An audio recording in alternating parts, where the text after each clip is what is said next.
Masuk, like, share, komen, subscribe, masuk, bos labas, oke, masuk Pak Eko.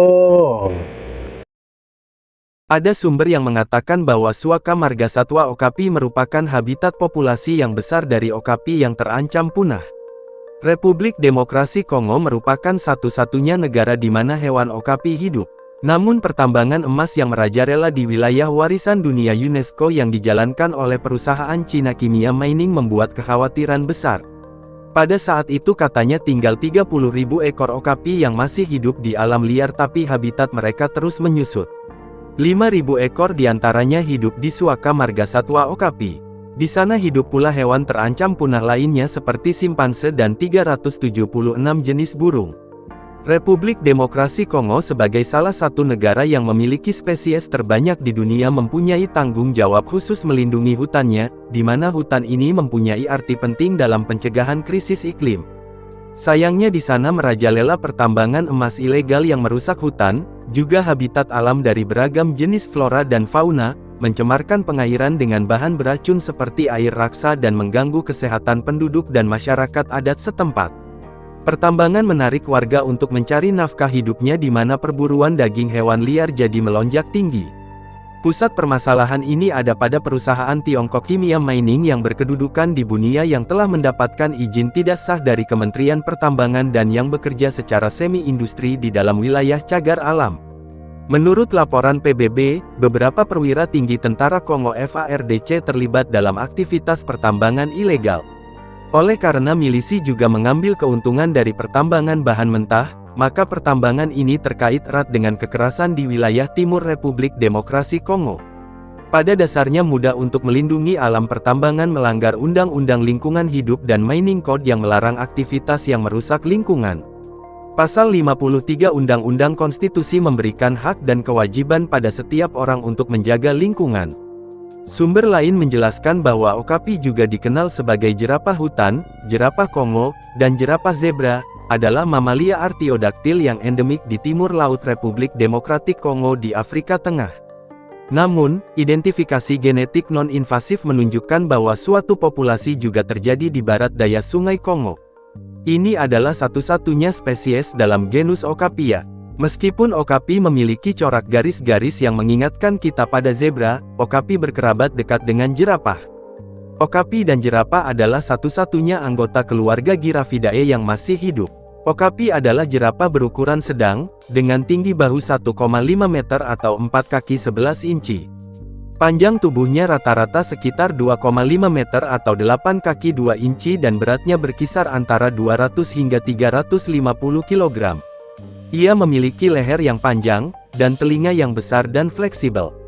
Berbeda sekali dengan garis-garis horizontal putih di kaki dan pergelangan kaki yang putih, bulu okapi berwarna coklat sampai coklat kemerahan. Garis-garis khasnya mirip dengan garis-garis zebra. Fitur-fitur ini berfungsi sebagai kamuflase yang efektif di tengah vegetasi yang lebat. Wajah, tenggorokan, dan dada berwarna putih keabu-abuan.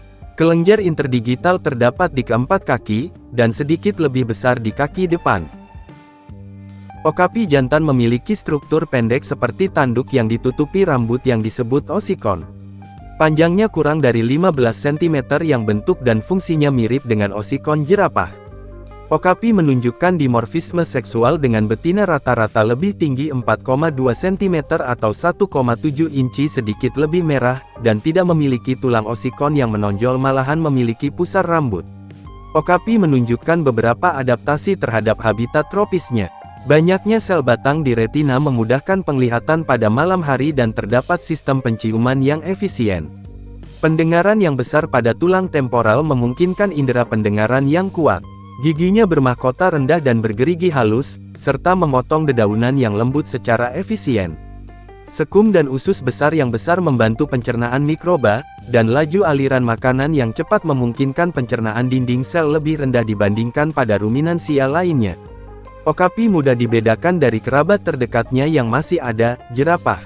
Ia jauh lebih kecil daripada jerapah dan memiliki lebih banyak kesamaan eksternal dengan bofid dan cervid.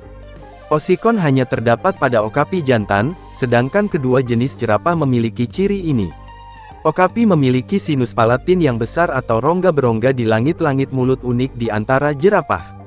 Ciri-ciri morfologi yang dimiliki bersama antara jerapah dan okapi mencakup cara berjalan yang serupa, keduanya menggunakan gaya berjalan mondar-mandir. Melangkah secara bersamaan dengan kaki depan dan belakang di sisi tubuh yang sama, tidak seperti hewan berkuku lain yang berjalan dengan menggerakkan kaki bergantian di kedua sisi tubuh dan lidah hitam panjang berguna untuk memetik tunas dan daun, serta untuk perawatan. Okapi pada dasarnya aktif diurnal, tetapi mungkin aktif selama beberapa jam dalam kegelapan.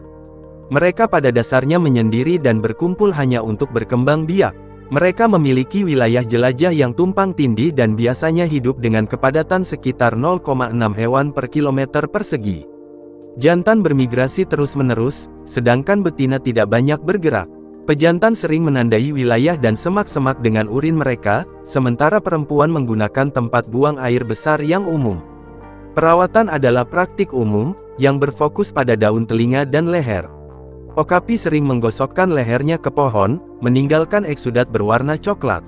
Jantan melindungi wilayahnya, tetapi mengizinkan betina melewati wilayah tersebut untuk mencari makan. Jantan mengunjungi wilayah jelajah betina pada waktu berkembang biak. Meskipun umumnya tenang, okapi dapat menendang dan memukul dengan kepalanya untuk menunjukkan agresi.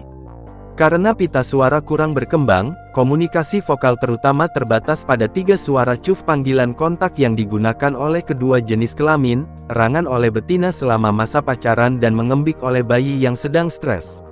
Individu mungkin terlibat dalam respons flehmen ekspresi visual di mana hewan tersebut mengerutkan bibir atasnya, memperlihatkan giginya, dan menarik napas melalui mulut selama beberapa detik. Macan tutul adalah predator alami utama okapi. Okapi adalah hewan herbivora yang memakan daun dan tunas pohon, dahan, rerumputan, pakis, buah-buahan dan jamur. Mereka unik di hutan Ituri karena mereka adalah satu-satunya mamalia yang diketahui hanya memakan tumbuhan bawah, di mana mereka menggunakan lidah sepanjang 18 inci atau 46 cm untuk mencari tanaman yang cocok secara selektif. Lidah juga digunakan untuk merawat telinga dan mata mereka. Mereka lebih suka mencari makan di celah-celah pohon yang tumbang. Okapi diketahui memakan lebih dari 100 spesies tumbuhan, beberapa di antaranya diketahui beracun bagi manusia dan hewan lainnya. Analisis tinja menunjukkan bahwa tidak satu pun dari 100 spesies tersebut mendominasi makanan okapi. Makanan pokoknya terdiri dari semak dan liana. Konstituen utama makanannya adalah spesies berkayu dan dikotil. Tumbuhan monokotil tidak dimakan secara teratur. Di hutan Ituri, okapi terutama memakan famili tumbuhan Acanthaceae, Ebenaceae, Euphorbia-ceae, Flacourtiaceae, Loganiaceae, Rubiaceae, dan Violaceae. Okapi betina menjadi dewasa secara seksual pada usia sekitar 1,5 tahun, sedangkan okapi jantan mencapai kematangan seksual setelah 2 tahun. Kebiasaan pada jantan dan estrus pada betina tidak bergantung pada musim.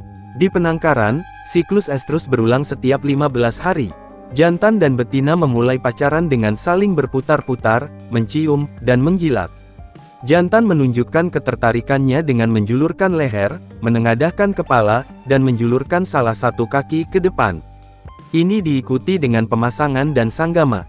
Masa kehamilan berlangsung sekitar 440 hingga 450 hari, setelah itu biasanya seekor anakan akan lahir dengan berat 14-30 kg. Ambing betina hamil mulai membengkak 2 bulan sebelum melahirkan, dan mungkin terjadi keluarnya cairan dari vulva. Persalinan memakan waktu 3-4 jam, dan betina akan berdiri selama periode ini, meskipun ia mungkin beristirahat dalam waktu singkat. Sang ibu memakan sisa persalinan dan merawat bayinya secara ekstensif. Susunya sangat kaya protein dan rendah lemak. Seperti pada hewan ruminansia lainnya, bayi dapat berdiri dalam waktu 30 menit setelah lahir. Meski umumnya mirip dengan okapi dewasa, anakan yang baru lahir mempunyai bulu panjang di sekitar mata atau menyerupai bulu mata palsu, surai punggung yang panjang, dan bulu putih panjang di bagian belang. Ciri-ciri ini berangsur-angsur menghilang dan berubah menjadi tampilan umum dalam waktu 1 tahun. Anak-anaknya disembunyikan, dan perawatan jarang dilakukan. Anak okapi diketahui tidak buang air besar selama 1 atau 2 bulan pertama kehidupannya, yang diduga membantu menghindari deteksi predator pada fase kehidupan mereka yang paling rentan. Laju pertumbuhan anak okapi cukup tinggi pada beberapa bulan pertama kehidupannya, setelah itu perlahan-lahan menurun. Remaja mulai mengonsumsi makanan padat sejak umur 3 bulan, dan penyapihan dilakukan pada umur 6 bulan.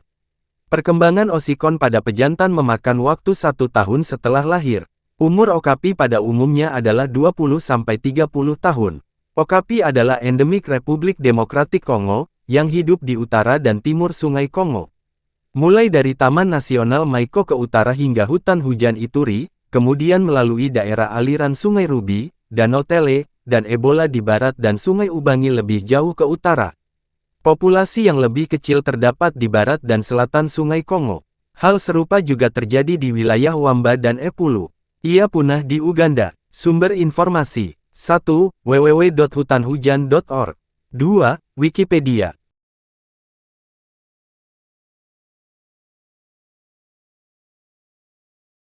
Terima kasih, mampir.